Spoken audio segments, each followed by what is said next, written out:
చేసుకున్నాము. ప్రేమ నమ్మకంగా మా తండ్రి, మహాగండ మహానీయుడ, గడిచిన కాలము నుండి ఈ రాత్రికాల సమయం వరకు కాచి కాపాడి మీ ఉచితమైనటువంటి కృపలలో జీవం కలిగినటువంటి మాటలతోటి తృప్తి పొందడానికి కృప చూపిన విధానాన్ని బట్టి వందనాలు. మరికొన్ని మాటలు ఈ రాత్రికాలము మా విశ్వాస జీవితానికి మేలుకరంగా, మరి ముఖ్యంగా ఆత్మీయంగా బలపడడానికి కృప చూపమని చెబుతున్నటువంటి నీ దాసుడనేటువంటి నన్ను మరుగు చేసుకొని, మరి మీరు ఏ మాటలైతే పలకబోచున్నారో ఆ మాటలు మరి మంచి సమయోచితమైనటువంటి జ్ఞానముతోటి వివరించగలిగేటువంటి శక్తిని, సామర్థ్యమును నాకు దయచేయమని ఈ చిన్ని ప్రార్థన యేసుక్రీస్తు నామములో అడిగి వేడుకుంటున్నాము తండ్రి, ఆమేన్. క్రీస్తు నామమున అందరికీ ప్రత్యేకమైన వందనాలు తెలియజేస్తున్నాను. మరి చాలా రోజుల తర్వాత మరలా మీ మధ్యకి రావడం, మీ మధ్య నిలబడి వాక్యాన్ని పంచుకోవడం దేవుడు నా జీవితంలో కలగచేసినటువంటి ఉచితమైనటువంటి కృప. మరి ఈ రాత్రి కాలము మన విశ్వాస జీవితానికి, మరి ముఖ్యంగా ఆత్మీయంగా బలపడటానికి మనం నేర్చుకోవాల్సిన లేదా ఆలోచించుకోవాల్సినటువంటి అతి ప్రాముఖ్యమైనటువంటి అంశముగా నేను చెప్పాలనుకున్నటువంటి విషయము, దేవుడు వాగ్దానములు ఎవరికి ఇస్తున్నాడు. మరొకసారి అంశంలోకి వెళ్ళబోయే ముందుగా దేవుడు సూటిగా మననే ప్రశ్నిస్తున్నాడేమో అన్నట్టుగా ఒకసారి ఆలోచించుకోగలిగితే, దేవుడు వాగ్దానములు ఎవరికి ఇస్తున్నాడు? ప్రేమైన దేవుని పిల్లలారా, వాగ్దానము అనగా క్రైస్తవ జీవితాలలో, ముఖ్యంగా దేవుని పిల్లలుగా బ్రతుకుతున్నటువంటి ఈ సమాజంలో కొత్తగా పరిచయం చేయవలసినటువంటి అవసరము లేదు. ఎందుకంటే వాగ్దానాలు అనేవి ప్రతి ఒక్కరికి తెలిసిన విషయాలే.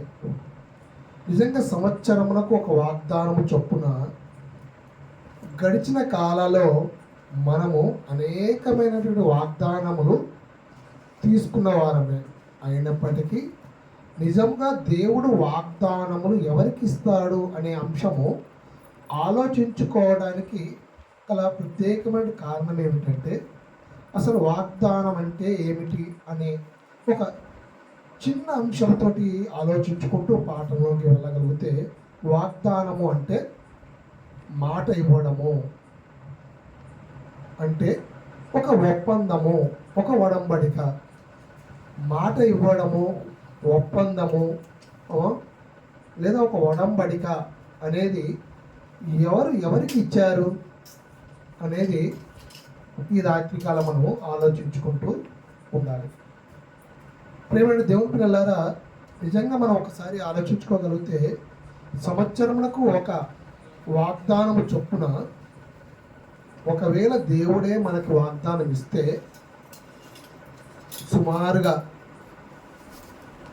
ఈ రాత్రికాలము సోల్జర్స్ ఫర్ క్రైస్ట్ అనేటువంటి ఈ యొక్క ప్లాట్ఫామ్ మీద, లేదా మనం ఒక వేదికగా ఇక్కడ కూడుకున్నాం కదా, మనందరి జీవితాలలో ఇప్పటికే అనేకమైనటువంటి వాగ్దానాలు మనము తీసుకున్న వారంగా ఉంటాము.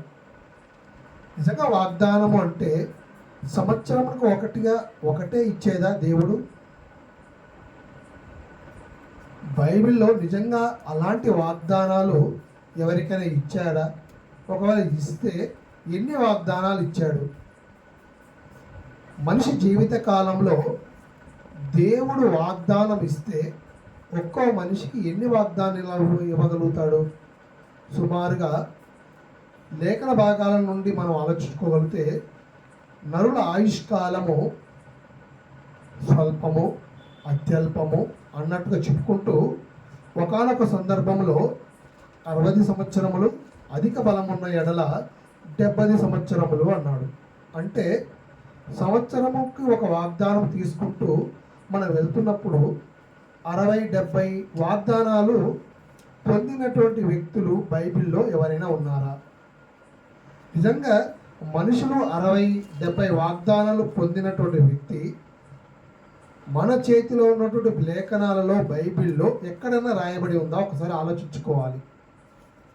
దేవుడు ఎప్పుడూ కూడా ఒక వ్యక్తికి అన్ని వాగ్దానాలు ఇచ్చినట్టుగా మన పరిశుద్ధ గ్రంథంలో ఎక్కడ రాయబడలేదు. దేవుడు వాగ్దానాలు ఇస్తాడు. ఎవరికి ఇస్తాడు అనేదే ఈ రాత్రికాల మనము ఆలోచించుకునేటువంటి ప్రాముఖ్యమైనటువంటి అంశము.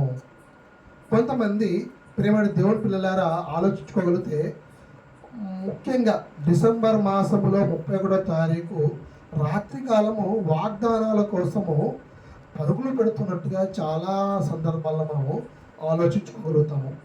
ఒకసారి ఆలోచించుకోకపోతే నిజంగా సంవత్సరం పర్యంతము మనల్ని కాపాడి మనల్ని బలపరిచి దేవుడు తన పిల్లలకు నిజముగా 31వ తారీఖు డిసెంబర్ నెలలో లేదా జనవరి 1వ తారీఖు మాత్రమే వాగ్దానాలు ఇచ్చాడు అనుకుందాము. ఆ ఇచ్చినటువంటి వాగ్దానాలు ఏమైనా సరే నెరవేరాయా? ఒకసారి ఆలోచించుకోగలిగితే ఎంతమందికి నెరవేరాయి, ఎప్పుడు నెరవేరాయి? కొంతమంది మరీ విడ్డూరంగా తీసుకున్నటువంటి వాగ్దానాలు బైబిల్లో భద్రపరుచుకుంటూ ఉంటారు. మరలా వాగ్దానాలు తెరిచి చూడడం కానీ చదువుకోవడం కానీ చేయటం లేదు అనేది బాధాకరమైనటువంటి విషయము. ప్రియమైన దేవుని పిల్లలారా, ఒకవేళ మనం వాగ్దానాల గురించి ఆలోచించుకోవాలి అనుకుంటే దేవుడు మనకు వాగ్దానాలు ఇచ్చాడు అనే అంశాన్ని మనం ఆలోచించుకోవాలి. ముందుగా మనకు బాగా అర్థం కావడానికి మన కుటుంబాలలో మన దైనందిక జీవితాలలో జరిగినటువంటి కొన్ని సందర్భాలను మనం ఆలోచించుకోగలిగితే, మన కడుపున పుట్టినటువంటి పిల్లలు 10వ తరగతి పరీక్ష బాగా రాశారనుకోండి, ఆ పిల్లవాడికి మనం చెప్పే మాట ఏంటంటే, నువ్వు కనుక పరీక్ష బాగా రాస్తే నీకు ఖచ్చితంగా సైకిల్ కొనిస్తా, లేదా ఒక మంచి బట్టలు కొనిస్తా, లేదా తనకి చాలా ఇష్టమైనటువంటి ఆహార పదార్థాలను కానీ లేదా ఐస్ క్రీములు కానీ చాక్లెట్లు కానీ కొనిస్తా అని చెప్తూ ఉంటాము. అంటే ఒక తండ్రి ఒక కుమారుడికి కానీ కుమార్తెకి కానీ మాట ఇస్తాడు, నీవు పరీక్షలో బాగా రాసి ఉత్తీర్ణత పొందినట్లయితే ఖచ్చితంగా నీకు నేను సైకిల్ కానీ ఐస్ క్రీమ్ కానీ చాక్లెట్ కానీ కొనిస్తాను అని చెప్తూ ఉంటారు. మంచిది. ఇది మాట ఇచ్చాడు, మాట నిలబెట్టుకోవడం కోసము నిజంగా కష్టపడి పిల్లలు చదువుతూ ఉంటారు. పిల్లల కళ్ళలో ఆనందం చూడడానికి తల్లిదండ్రులు వారికి కావాల్సినటువంటి ఇష్టమైనటివి కొనిస్తూ ఉంటారు. అదేవిధంగా మరి ఎక్కువగా మరి ఇంట్లో భార్యకి కానీ పిల్లలకు కానీ ఈ పండగకి నీకు మంచి బట్టలు కొనిస్తా అని చెప్తూ ఉంటారు. అంటే వారికి ఏదైతే ఇష్టమైనవో అవి కొనివ్వాలి అనే మాట ఇస్తున్నట్టుగా మనకి అర్థమవుతూ ఉంటుంది. ప్రియమైన దేవుని పిల్లలారా, ఇక్కడ ఒక చిన్న సందర్భాన్ని మనం ఆలోచించుకోగలిగితే, ఒక తండ్రి పిల్లలకు కొనిచ్చినట్టుగా లేదా భర్త భార్యకి కానీ లేదా తల్లిదండ్రులు పిల్లలకు కానీ కొనిచ్చిన సందర్భాలు మనం ఆలోచించుకోగలిగితే ఎవరికి కొనిచ్చారు ఒకసారి మనం ఆలోచించుకోవాలి. అంటే అందరికీ మనము అన్నీ కొనివ్వము కదండి. ఒకవేళ 10వ తరగతి పాస్ అయ్యారని ఎవరికైనా మనం సైకిల్ కొనిస్తామా? లేదా పండగ వచ్చిందని ఎవరికైనా బట్టలు కొనిస్తామా? మన ఇంట్లో వాళ్ళకి మన వాళ్ళకే కదండి కొనిచ్చేది. అలాగే దేవుడు కూడా తన పిల్లలకు మాత్రమే వాగ్దానాలు ఇస్తూ ఉంటాడు. నిజంగా ఈ లేఖన భాగాలు మనం జాగ్రత్తగా ఆలోచించుకోగలిగితే వాగ్దానాలు అనేవి పాత నిబంధన కాలంలో ఇశ్రాయేళ్ళకి ఇవ్వడం జరిగింది. అదేవిధంగా కొత్త నిబంధన కాలంలో అంటే ఇప్పుడు మనమున్నటువంటి ఈ రోజుల్లో కూడా దేవుడు మనకు కూడా వాగ్దానాలు ఇవ్వడం జరిగింది. కాకపోతే ఆ వాగ్దానాలకి ఈ వాగ్దానాలకి చాలా వ్యత్యాసం ఉంది. ముఖ్యంగా ప్రియమైన దేవుని పిల్లలారా, ఈ వాగ్దానాలు ఇవ్వాలి అనేది ఎలా ఉంటుంది అంటే, ఇద్దరి మధ్య సత్సంబంధాలు లేదా మంచి అవగాహన అభిప్రాయాలు కలిసినప్పుడు మాత్రమే దగ్గరగా ఆనుకొని ఉన్నప్పుడు మాత్రమే, ఒకరితో ఒకరు అన్యోన్య సహవాసం కలిగి ఉన్నప్పుడు మాత్రమే మాట ఇస్తూ ఉంటారు. ఒక భర్త భార్యకు మాట ఇవ్వడమో, ఒక తండ్రి తన పిల్లలకు మాట ఇవ్వడమో చేస్తూ ఉంటాడు. ప్రియమైన దేవుని పిల్లలారా, నిజంగా మనం దేవునితో సత్సంబంధాలు కలిగి ఉన్నామా? ఒకసారి ఆలోచించుకోగలిగితే నిజంగా మనము దేవునితో సత్సంబంధాలు కలిగి ఉన్నామో లేదో మనమే పరిశీలించుకోవాలి. మీకు ఈ పాఠం బాగా అర్థం కావాలంటే మనము ముఖ్యంగా మనందరికీ బాగా సుపరిచితమైనటువంటి మంచి భక్తుడైనటువంటి అబ్రహాం గారి దగ్గరికి వెళ్ళాలి. ఎందుకంటే అతను విశ్వాసులకు తండ్రి. నిజంగా ఆయన ఎంత మంచి భక్తుడు అంటే, మన కన్న తండ్రి అన్నట్టు దేవాది దేవునికి అతను స్నేహితుడు. మరి అట్లాంటి అబ్రహాము గారికి దేవుడు వాగ్దానం చేశాడు. అంటే ఇప్పటి వరకు మనం ఆలోచించుకున్నటువంటి అంశంలో వాగ్దానం అంటే మాట ఇవ్వడము. మాట ఇవ్వడం అంటే ఇద్దరి మధ్య సత్సంబంధాలు కలిగి ఉండాలి. అంటే దేవుని పిల్లలుగా ఉన్నటువంటి మనకి సత్సంబంధాలు కలిగి ఉండాలి. అలాంటి సత్సంబంధాలు కలిగి ఉన్నటువంటి భక్తుడే అబ్రహాము గారు. అలాంటి అబ్రహాము గారికి దేవుడు వాగ్దానం ఇవ్వడం జరిగింది. ప్రియమైన దేవుని పిల్లలారా, మీ అందరికి తెలిసిన మాటే. అబ్రహాము గారికి దేవుడు వాగ్దానం ఇచ్చాడనగానే మనకు అర్థమయ్యేది, మనం బాగా ఆలోచించుకునే అంశం ఏంటి అంటే, నీ దేశంలో నిజంగా ఈ భూమి మీద నీ సంతానాన్ని ఇసుక రేణువుల కంటే విస్తారంగా చేస్తాను అన్నట్టుగా దేవుడు వాగ్దానం ఇచ్చినట్టుగా మనకు అర్థమవుతుంది. ఒకసారి మనం ఆలోచించుకోగలిగితే ఆది కాండము ఆ వచ్చిన వారిని జాగ్రత్తగా ఆలోచించుకుంటే నిజంగా దేవుడు వాగ్దానము ఎవరికి ఇస్తాడు అనేది మనకి బాగా అర్థమవుతుంది. ఆది కాండము 12వ అధ్యాయము 1వ వచనం నుండి 4వ వచనం వరకు జాగ్రత్తగా ఆలోచుకుందాము. ఆది కాండము 12వ అధ్యాయము 1 నుండి 4 వరకు, యెహోవా నీవు లేచి నీ దేశము నుండి, నీ బంధువుల యొద్ద నుండి, నీ తండ్రి ఇంటి నుండి బయలుదేరి నేను నీకు చూపించు దేశమునకు వెళ్ళుము. ఇక్కడ ఆగండి. ఈ 1వ వచన భాగాన్ని మనం జాగ్రత్తగా ఆలోచుకోగలిగితే దేవుడు అబ్రహాం గారు చెప్పిన మాట ఏంటి?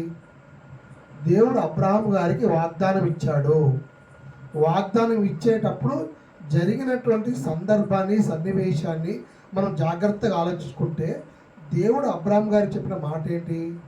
నీవు లేచి నీ దేశము నుండి, నీ బంధువుల యొద్ద నుండి, నీ తండ్రి ఇంటి నుండి బయలుదేరి నేను నీకు చూపించు దేశములకు వెళ్ళుము అన్నాడు.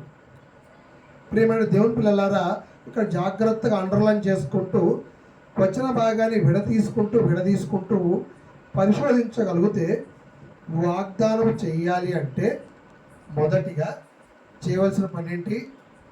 నీ దేశం నుండి, అంటే ఆయన ఎక్కడైతే నివాసం చేస్తున్నాడో, ఆయన ఎక్కడైతే ఉంటున్నాడో అక్కడ నుండి, నీ బంధువుల యొద్ద నుండి, అంటే నీకెవరైతే చుట్టాలుగా ఉన్నారో, బంధువులుగా ఉన్నారో వారి దగ్గర నుండి, ముఖ్యంగా నీ తండ్రి ఇంటి నుండి, అంటే మన సొంత ఇల్లు ఏదైతే ఉందో ఆ ఇంటి నుండి బయలుదేరి దేవుడు చూపించేటువంటి దేశమునకు వెళ్ళమని అబ్రాహాము గారికి చెప్పాడు.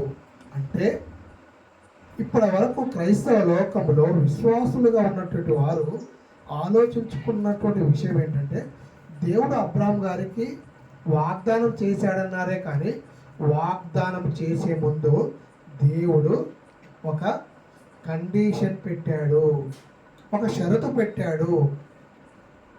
ఏంటా షరతు అంటే, నేను నీకు వాగ్దానం ఇవ్వాలంటే నువ్వు చేయవలసిన పని ఏంటి? నీ దేశం నుండి బయలుదేరి వెళ్ళిపోవాలి, నీ బంధువుల యొద్ద నుండి బయలుదేరి వెళ్ళిపోవాలి, ముఖ్యంగా నీ తండ్రి ఇంటి దగ్గర నుండి కూడా నువ్వు బయలుదేరి వెళ్ళిపోవాలి అన్నాడు. అంటే ప్రేమైన దేవుని పిల్లలారా, వాగ్దానం ఇవ్వాలి అంటే మొదటిగా షరతులు ఉంటాయి, కండిషన్ అనేది ఉంటుంది. మీకు ఇది బాగా అర్థం కావాలంటే ఎక్కువగా పండగలప్పుడు దసరా, దీపావళి లేదా సంక్రాంతి, క్రిస్మస్ పండుగలలో బట్టల మీద డిస్కౌంట్ ఆఫర్లు పెడుతూ ఉంటారు. పెద్ద పెద్ద ఫ్లెక్సీలలో, కటౌట్లలో కూడా రాస్తూ ఉంటారు ఆఫర్లు అని, డిస్కౌంట్స్ అని. మనకి డిస్కౌంట్స్ చూస్తాము, ఆఫర్లు చూస్తాం, కానీ పైన ఒక చిన్న స్టార్ మార్క్ పెట్టి కండిషన్స్ అప్లై అని ఉంటుంది. అంటే ఆ చిన్న స్టార్ మార్క్లో కండిషన్స్ అప్లై అనే దాంట్లోనే అసలు విషయం అంతా అక్కడ దాగి ఉంటుంది. అసలు విషయం అంతా అక్కడ దాగి ఉంటుంది. అంటే మనకు కంటికి కనబడుతున్నటువంటి ఆఫర్, డిస్కౌంట్లు మనం చూస్తున్నామే, కానీ దాని వెనక ఉన్నటువంటి కండిషన్స్ మనము చూడటం లేదు. అలాగే అబ్రాహాము గారికి కూడా దేవుడు వాగ్దానం ఇచ్చాడు. వాగ్దానం ఇచ్చే ముందు అబ్రాహాము గారికి దేవుడు షరతు పెట్టాడు, కండిషన్ పెట్టాడు. ఏమని కండిషన్ పెట్టాడంటే, నీవు నీ దేశము నుండి, నీ బంధువుల యొద్ద నుండి, నీ తండ్రి ఇంటి నుండి బయలుదేరి నేను చూపించేటటువంటి నీ దేశమునకు బయలుదేరి వెళ్ళుము అన్నాడు. తర్వాత 2వ వచనం చూస్తే, నిన్ను గొప్ప జనముగా చేసి నిన్ను ఆశీర్వదించి నీ నామమును గొప్ప చేయుదును, నీవు ఆశీర్వాదముగా నుందువు, నిన్ను ఆశీర్వదించు వారును ఆశీర్వదించెదను, నిన్ను దూషించిన వారిని శపించెదను, భూమి యొక్క సమస్త వంశములు నీ యందు ఆశీర్వదించబడునని అబ్రాహాముతో అనగా. ఈ 2-3 వచనాలు మనం జాగ్రత్తగా ఆలోచుకుంటే, గొప్ప జనముగా చేస్తానన్నాడు, ఆశీర్వదిస్తా అన్నాడు, నామమును గొప్ప చేస్తా అన్నాడు కదా. అంటే అబ్రాహాం గారిని గొప్ప జనముగా చేసి ఆశీర్వదించి ఆయన నామాన్ని గొప్ప చేస్తా అన్నాడు. ఒకవేళ ఆయన ఎవరైతే శపిస్తారో వాళ్ళని శపిస్తా అన్నాడు. అంతేకాకుండా భూమి యొక్క సమస్త వంశములను నీ యందు ఆశీర్వదించబడునని అబ్రాహాముతో అనగా అన్నాడు. అంటే భూమి మీద ఉన్నటువంటి సమస్త వంశములు ఆశీర్వదించబడును అని దేవుడు అబ్రాహాము గారికి చేశాడు వాగ్దానము. అంటే ప్రేమని దేవుని పిల్లలారా, సమస్తమైనటువంటి వంశములు ఆశీర్వదించబడే సమయానికి అబ్రాహాము గారు బ్రతికున్నారా? ఒక్కసారి ఆలోచించండి. ఒకసారి ఆలోచించండి. ప్రేమని దేవుని పిల్లలారా, లేఖన భాగాలు మనం జాగ్రత్తగా ఆలోచించుకుంటున్నాం కదా.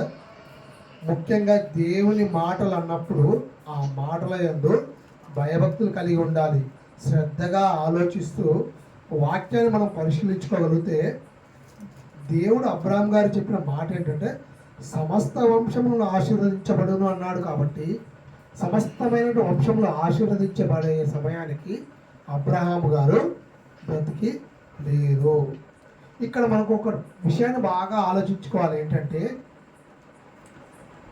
దేవుడు వాగ్దానం ఇచ్చాడు అంటే ఆ వాగ్దానాన్ని నెరవేర్చకుండా ఉండడు. వాగ్దానం అంటే మాట ఇస్తే, దేవుడు మాట ఇస్తే నెరవేర్చకుండా ఉండడు. ఖచ్చితంగా ఆ మాటని నెరవేరుస్తాడు. మనిషి బ్రతికున్నా, మనిషి చనిపోయినా కూడా దేవుడు ఇచ్చిన మాటను మాత్రం దేవుడు నెరవేరుస్తాడు. కానీ మనిషి మాట ఇచ్చాడనుకోండి, ఆ మనిషి చనిపోయిన తర్వాత నెరవేర్చగలుగుతాడా? నెరవేర్చడు కదా. కానీ దేవుడు అబ్రాహాము గారికి వాగ్దానం చేసినప్పుడు, ఆయన చేసిన వాగ్దానంలో సమస్త వంశములు ఆశీర్వదించబడును అన్నప్పుడు, సమస్తమైన వంశములు ఎప్పుడు ఆశీర్వదించబడ్డాయి? యేసుక్రీస్తు ప్రభువారు ఈ భూమి మీదకి వచ్చిన తర్వాత అందరినీ యేసుక్రీస్తు ప్రభువారు తన స్వరక్తంతో రక్షించుకున్న తర్వాతనే సమస్త వంశములు ఆశీర్వదించబడ్డాయి. అంటే ఇక్కడ దేవుని యొక్క స్వభావము, దేవుని యొక్క క్యారెక్టర్ మనం ఆలోచించుకోవాలి. దేవుని యొక్క గుణ లక్షణాలు. మనిషి బ్రతికున్నా చనిపోయినా కూడా ఒక్కసారి దేవుడు మాట ఇచ్చాడంటే ఆ మాటని తప్పడు. నిజంగా ఇంత ఉన్నతమైనటువంటి లక్షణాలు కలిగి ఉంటేనే దేవుడు వాగ్దానం ఇస్తాడు. దేవుడు వాగ్దానాలు ఎవరికి ఇస్తాడు అనే అంశంలో ఖచ్చితంగా బాగా గుర్తుపెట్టుకోవాల్సిన విషయం ఏంటంటే, పాత నిబంధన కాలంలో ఒక అబ్రహాం గారిని చూశాము. అబ్రహాం గారిని చూసినప్పుడు అబ్రహాం గారి విషయంలో జరిగింది ఏంటంటే, వాగ్దానం ఇచ్చే ముందు ఖచ్చితంగా షరతులు, కండిషన్స్ అనేవి ఉంటాయి. ఆ కండిషన్స్, షరతులు ఉన్న తర్వాతనే దేవుడు వాగ్దానం ఇస్తాడు. సారీ, ఈ వాగ్దానం నెరవేర్చాలి అంటే మనిషి బ్రతికి లేకపోయినా దేవుడు ఇచ్చిన మాటని దేవుడు ఎప్పుడు తప్పడు. అది దేవుని లక్షణము, దేవుని స్వభావము.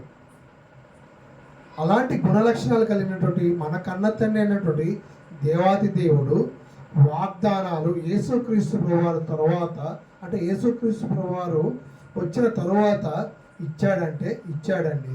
వాగ్దానం ఇచ్చాడు. ఎలా ఇచ్చాడు, ఎక్కడిచ్చాడు అనే విషయం మనం ఆలోచించగలిగితే, యాకోబు పత్రిక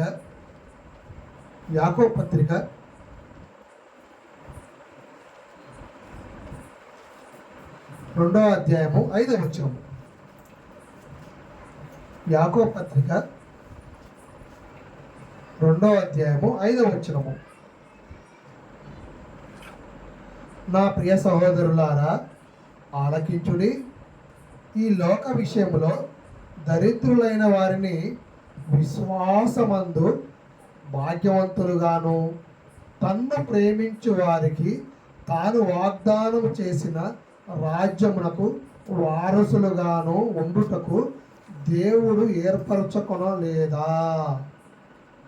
ప్రేమైన దేవుని పిల్లలారా, ఈ వచన భాగాన్ని మనం జాగ్రత్తగా ఆలోచించుకోగలిగితే, యాకోబు గారు ఒక మంచి విషయాన్ని మనందరి విశ్వాస జీవితానికి, మనందరికీ, ముఖ్యంగా క్రైస్తవ లోకానికి, దేవుని పిల్లలుగా పిలువబడుతున్నటువంటి సహోదరి మనందరికీ దేవుడు చెబుతున్న మంచి మాట ఏంటంటే, ఈ లోక విషయంలో దరిద్రులైన వారిని విశ్వాసమందు భాగ్యవంతులవుటగాను అన్నాడు. అంటే ఈ లోకంలో దరిద్రులుగా అంటే పేదవారిగా ఉండొచ్చు, లేదా సరైనటువంటి సౌకర్యాలు లేకపోవచ్చు.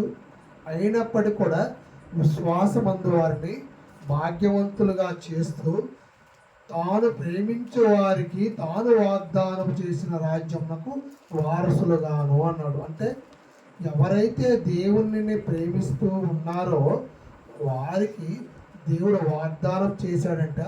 ఆ వాగ్దానం ఏంటంటే, రాజ్యమునకు వారసులుగా చేయుటకు, ఉండుటకు దేవుడు ఏర్పరచుకున్నాడంట.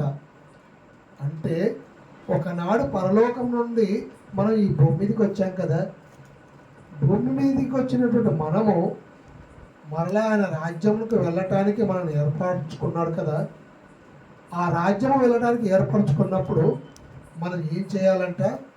తన్ను ప్రేమించు వారికి అన్నాడు. అంటే దేవుడిని ఎవరైతే ప్రేమిస్తూ ఉంటారో వారికి మాత్రమే దేవుడు వాగ్దానం చేశాడంట. ఆ వాగ్దానం కూడా ఏంటంటే, రాజ్యమునకు వారసులుగా ఉండుటకు అన్నాడు. అంటే పరలోక రాజ్యానికి వారసులుగా ఉండటానికి వాగ్దానం చేశాడు. అందరికీ కాదండి, దేవుణ్ణి ప్రేమించిన వారికి మాత్రమే దేవుడు వాగ్దానం చేశాడు. ప్రేమించడం అంటే మీకు బాగా అర్థం కావడానికి, యేసుక్రీస్తు ప్రభువారు పేతురుని ప్రశ్న అడుగుతూ ఉంటాడు, నీవు నన్ను నిజంగా ప్రేమిస్తున్నావా అని. అవును ప్రభువా, నేను నిజంగా ప్రేమిస్తున్నాను ఉంటాను. అయితే నీవు వెళ్ళి గొర్రెలను కాయము అన్నాడు. అంటే ఎవరైతే దేవుని మాటలు నేర్చుకొని దేవుని మాటలు చెబుతూ ఉంటారో వారే దేవుణ్ణి ప్రేమించిన వారు. అంటే దేవుని జ్ఞానాన్ని నేర్చుకొని తెలుసుకున్నటువంటి వారు 4 గోడల మధ్య అలా మిగిలిపోకుండా, కూర్చోకుండా తెలిసినటువంటి జ్ఞానాన్ని, దేవుని గురించి గొప్పతనాన్ని ఈ యొక్క సమాజంలో అర్థమయ్యేటట్టుగా చెప్పగలిగే వారందరూ దేవుని ప్రేమించేవారే. అలా దేవుని ప్రేమించే వారందరికీ కూడా దేవుడు ఒక వాగ్దానం చేశాడు. దేవుడు చేసిన వాగ్దానం ఏంటంటే, ఆయన రాజ్యంలో వారసులుగా ఉండుటకు మనందరినీ ఏర్పరచుకున్నాడు అన్నాడు. అంటే దేవుడు వాగ్దానాలు ఎవరికి ఇస్తాడు అంటే, ఎవరైతే దేవుని ప్రేమిస్తూ ఉంటారో వారికి మాత్రమే దేవుడు వాగ్దానాలు ఇస్తూ ఉంటాడు. దేవుని ప్రేమించడం అంటే దేవుని మాటలని తెలుసుకొని నేర్చుకొని ఆ నేర్చుకున్న మాటల ప్రకారం జీవిస్తూ బ్రతుకుతూ వారి కుటుంబాన్ని చక్కదిద్దుకుంటూ వారి గర్భఫలాలుగా ఉన్నటువంటి పిల్లలని వాక్యంలో పెంచుతూ సమాజానికి వెళ్ళి వాక్యాన్ని చెబుతున్నటువంటి వారందరూ దేవుణ్ణి ప్రేమిస్తున్నటువంటి వారే. అలా దేవుణ్ణి ప్రేమించుతున్న వారికి మాత్రమే దేవుడు వాగ్దానము ఇస్తాడు. దేవుడు ఇచ్చేటువంటి వాగ్దానం కూడా ఆయన యొక్క రాజ్యమునకు వారసులుగా చేయటానికి మనల్ని ఏర్పరచుకున్నాడంట. ప్రేమని దేవుని పిల్లలారా, జాగ్రత్తగా ఆలోచించుకోండి. ఇంకొక విషయం మాట చెప్తాను. ఈ క్రైస్తవ లోకంలో దేవుని మాటలు మన హృదయాన్ని తాకుతున్నప్పుడు మన హృదయము చలించటం లేదు అంటే మన విశ్వాసంలో బలహీనంగా ఉన్నట్టే.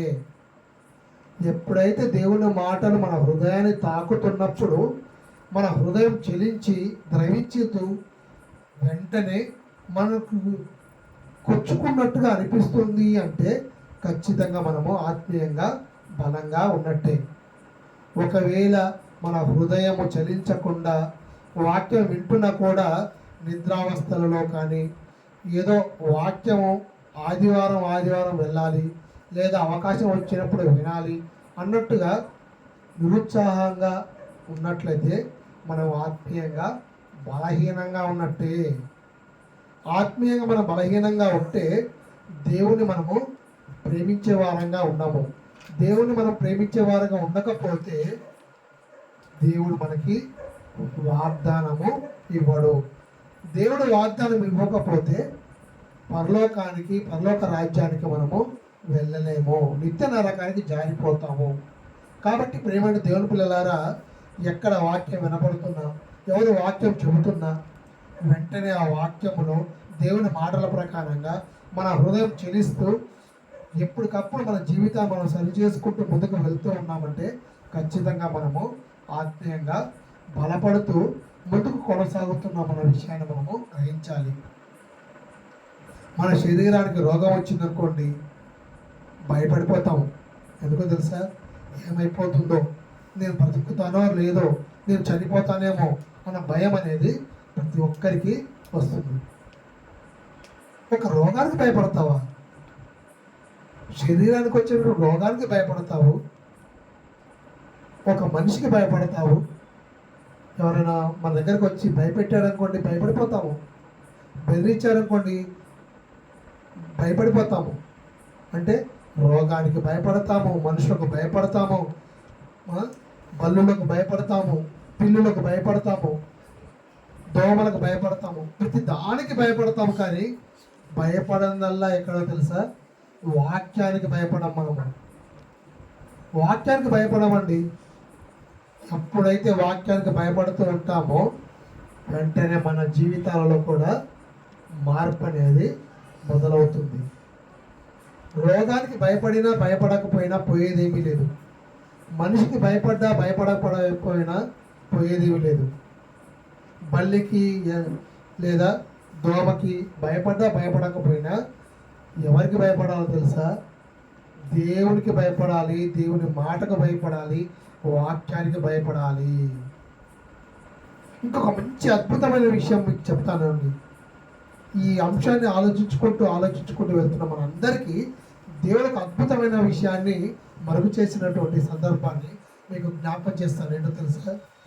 దేవుడు వాగ్దానం ఇచ్చాడు అంటే వెంటనే శ్రమలు ప్రారంభమవుతాయి. దేవుడు ఒకవేళ మనకి వాగ్దానం చేశాడు అంటే ఖచ్చితంగా శ్రమలు అనేవి ప్రారంభమవుతాయి. దానికి మంచి ఉదాహరణ ఎవరో తెలుసా? దానికి మంచి ఉదాహరణ అబ్రహాం గారేనండి. మనం ఇంతకుముందు చూసుకున్నాం కదా, ఆదికాండం 12వ అధ్యాయము.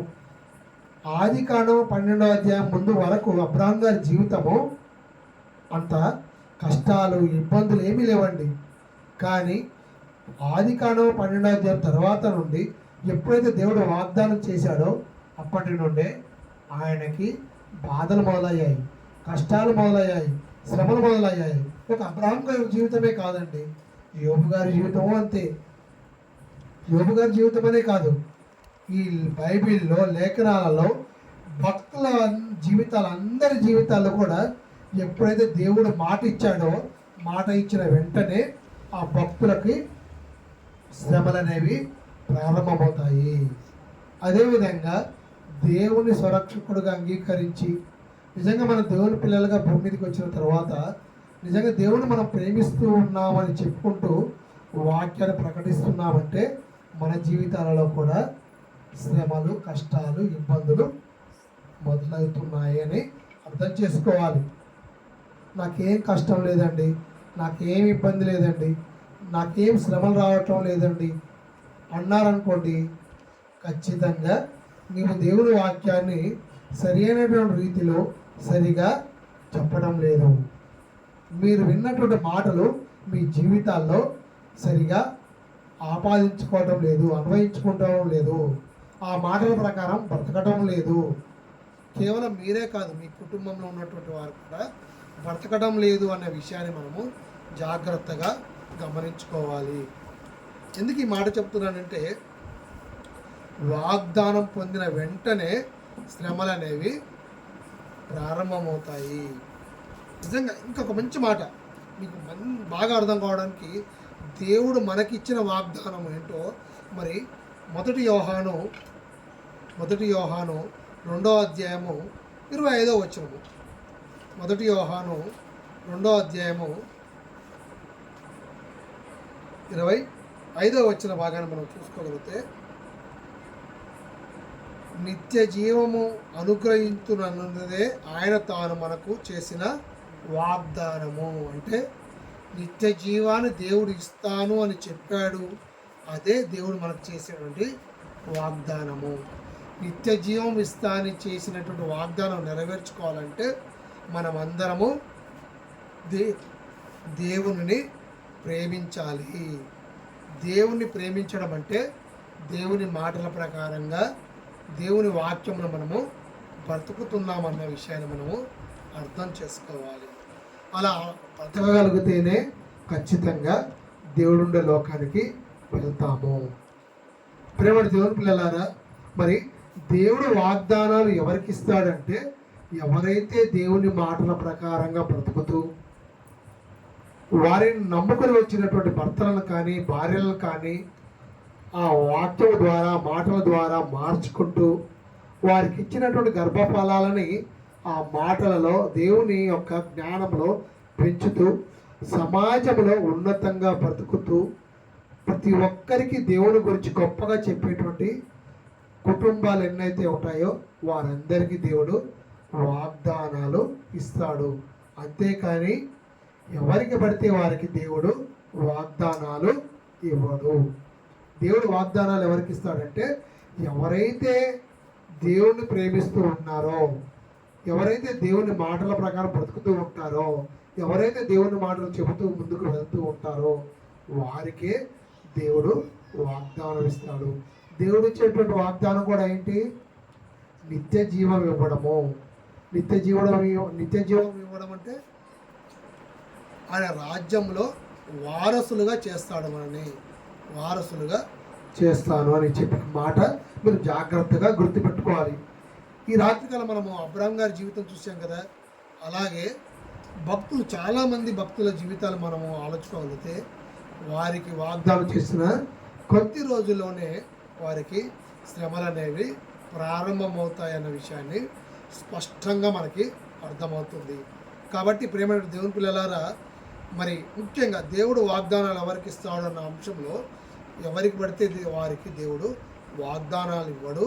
ఎవరైతే దేవుడి మాటల ప్రకారంగా బ్రతుకుతూ ఆ మాటలలో స్థిరంగా ఉంటూ విశ్వాసాన్ని కొనసాగుతూ ఉంటారో వారికి దేవుడు వాగ్దానం ఇచ్చాడు, వాగ్దానాలు చేశాడు.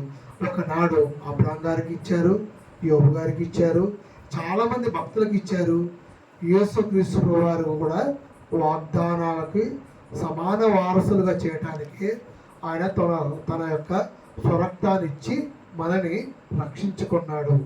మనకు రక్షించుకుంటూ ఆయన చేసినటువంటి ఉన్నతమైన విషయం ఏంటో తెలుసా?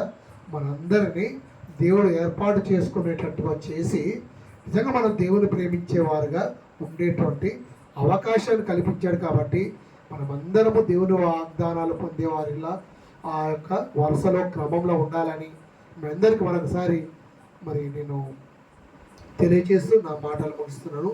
దయచేసి అందరూ తల వంచి కళ్ళ మూసుకున్నట్లయితే ప్రార్థన చేసుకుందాం. ప్రేమ నమ్మకం గల మా తండ్రి, మహాగండ మహానీయుడ, ఈ రాత్రికాలము కొన్ని మాటలు నిజంగా విశ్వాస జీవితంలో ఈ క్రైస్తవ లోకంలో వాగ్దానాల గురించి ఎన్నో సందర్భాల్లో మేము ఆలోచించుకున్నాము. అయినప్పటికీ నిజంగా దేవుడు వాగ్దానాలు ఎవరికి ఇస్తాడంటే, దేవుడు వాగ్దానాలు అందరికీ ఇవ్వడు.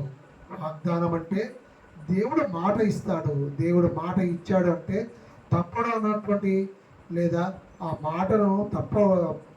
మాట నెరవేర్చకుండా ఉండడు అన్న అంశాన్ని ఈ రాత్రికాలం మేము తెలుసుకున్నాము. నిజంగా అబ్రాహాం గారికి మాట ఇచ్చాడు, నెరవేర్చాడు. యోబు గారికి మాట ఇచ్చాడు, నెరవేర్చుకున్నారు. అనేక మంది భక్తులకు మాట ఇచ్చి నెరవేర్చుకున్నారు. అలాగే ఎవరైతే ఇప్పుడు ఈ కాలంలో నిజంగా యేసుక్రీస్తు ప్రభువారు వచ్చిన తరువాత దేవుడు వాగ్దానాలు ఎవరైతే తనను ప్రేమిస్తూ ఉన్నారో వారికి మాత్రమే వాగ్దానాలు ఇస్తూ నిత్య జీవం ఇస్తానన్నదే ఆయన చేసినటువంటి వాగ్దానం అన్నటువంటి అమూల్యమైనటువంటి విషయాన్ని రాత్రికాలము మాకు తెలియచేసిన విషయాన్ని బట్టి మీకు వందనాలు. నిజంగా విన్నటువంటి మేము ఈ మాటలు స్థిరంగా దృఢంగా మా హృదయాల్లో భద్రపరచుకుంటూ మా జీవిత పర్యంతము లేదా మీరు వచ్చేటువంటి రెండో రాక పర్యంతము స్థిరంగా ఉండడానికి కృప చూపమని ఈ చిన్ని ప్రార్థన యేసుక్రీస్తు నామములో అడిగి వేడుకుంటున్నాం తండ్రి. ఆమేన్. అందరికి వందనాలండి.